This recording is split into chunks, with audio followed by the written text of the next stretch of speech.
Hi friends, welcome to MS world. அனைவரும் நலமா? பிள்ளைங்களை காய்கறி சாப்பிட வைக்கிறதுக்காக வெஜிடபிள் குருமா தான் செஞ்சுருந்தேன். ஆனால் சிக்கன் மட்டனே தோற்று போயிடும், அவ்வளோ டேஸ்ட்டாக இருந்தது. என்னோட ஹபி அப்படி தான் சொன்னாங்க, சிக்கன் மட்டனே செய்ய தேவையில்லை, இதுவே நல்லா இருக்கு அப்படின்னு சொல்லிட்டு ஒயிட் ரைஸ் தான் செஞ்சுருந்தேன். பிள்ளைங்களும் சாப்பிட்டாங்க, ஒரு வேலையிலேயே காலி ஆயிடுச்சு. ரீஃபைண்ட் ஆயில் தான் சேர்த்துருக்கேன், எப்போவுமே நல்லெண்ணெயில் செய்வேன். இன்னைக்கு ஒயிட் கலர் குருமாங்கிறதுனால ரீஃபைண்ட் ஆயில், நெய் நிறையா சேர்த்துக்கிட்டேன். சூடு ஏறினதும் பட்டை, கிராம்பு, ஏலக்காய் ஃப்ளேவர் நல்லா இருக்கணும், அதனால் நிறையாவே சேர்த்துக்கிட்டேன். சோம்பு பொரிய விட்டுட்டேன். ஸ்லைஸாக கட் பண்ண 2 பல்லாரி வெங்காயம், அதோட 4 பச்சை மிளகாய் காரத்துக்கு சேர்த்துக்கிறேன். அதை நீல வாக்கில் கீறி வச்சுருக்கேன். காரத்துக்கு பச்சை மிளகாய் மட்டும்தான், அதனால் உங்கள்கிட்ட நீடுக்கு ஏற்ற மாதிரி நீங்கள் பச்சை மிளகாய் சேர்த்துக்கலாம்.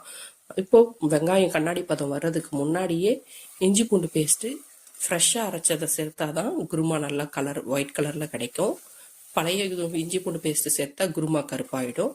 அதோடவே புதினா இலைகள் கொஞ்சமாக சேர்த்து ஒரு மிக்ஸ் கொடுத்துட்டு கேரட், பீன்ஸு கட் பண்ணி வச்சுருக்கேன். நீங்கள் உங்களுக்கு விருப்பப்பட்ட காய்கறிகளை சேர்த்துக்கலாம். அதோட உருளைக்கிழங்கையும் கட் பண்ணி வச்சுருக்கேன், ஒரு மிக்ஸ் கொடுத்து விட்டுறலாம்.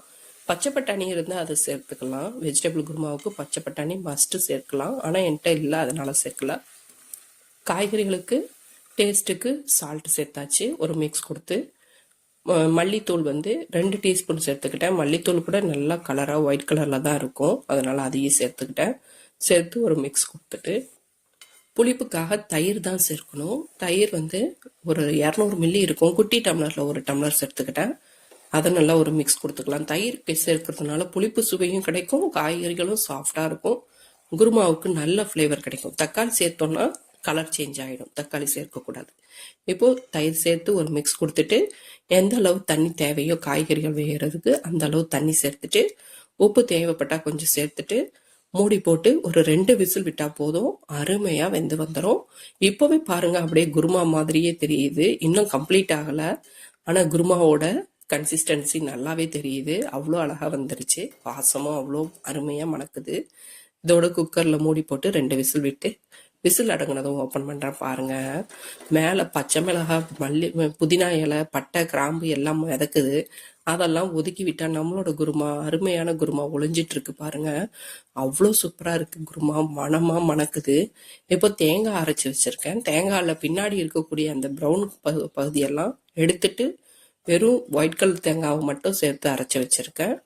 அதை இப்போ சேர்த்துக்கலாம், ஒரு மிக்ஸ் கொடுத்துடலாம். தண்ணி தேவையான அளவு சேர்த்து நல்லா கொதிக்க விட்டுடலாம். உப்பு தேவைன்னா செக் பண்ணிக்கலாம். புளிப்பு கம்மியாக இருந்ததுன்னா லெமன் ட்ராப்ஸ் சேர்த்துக்கலாம். நல்லா கொதிக்க விடலாம், நல்லா கொதிச்சு வரட்டும்.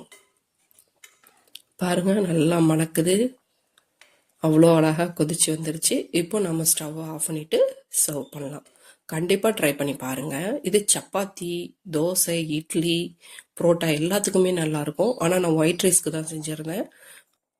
ஒயிட் ரைஸ்க்காக தான் இந்த வெஜிடபிள் குருமா செஞ்சுருந்தேன். ஒயிட் ரைஸோட தொட்டுக்கிறதுக்கு வேக வச்ச முட்டை, ஆனியன் பச்சடி எல்லாம் இருக்குது, நாத்தங்காய் ஊறுகாவும் இருக்குது.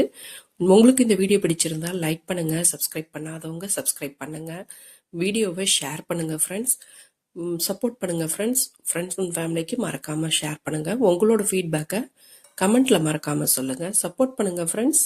தேங்க்யூ.